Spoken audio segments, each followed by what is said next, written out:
I'm also here to talk about David Gained.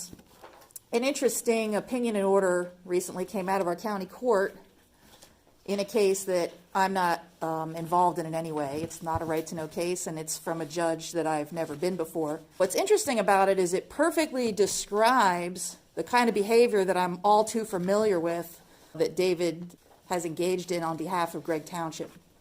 The procedural history of the matter is quite extensive.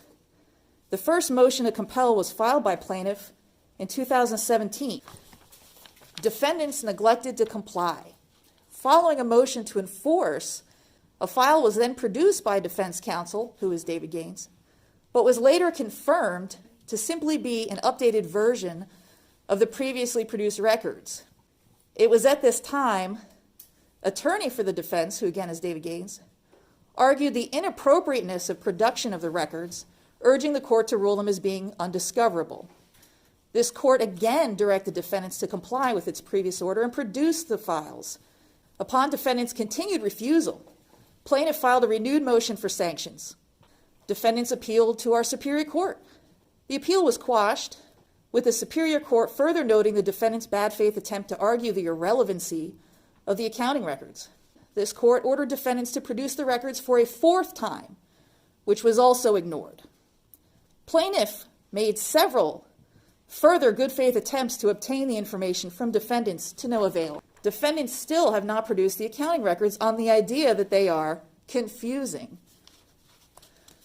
The court notes that it has never before witnessed a case of such extreme delay and belabored arguments of confusion in response to a basic discovery order.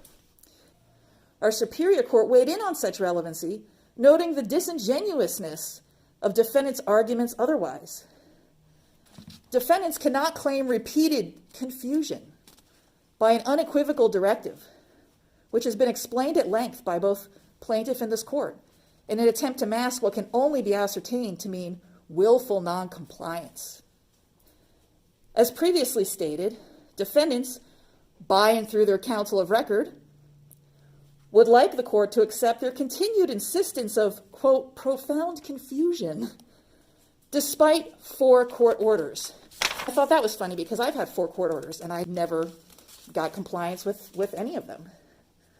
Followed by numerous instances of clarification provided to the court. It cannot. While the apparent need for such clarification was likely insincere from the start, any remaining alleged mystification, that's 5 minutes. $140 an hour.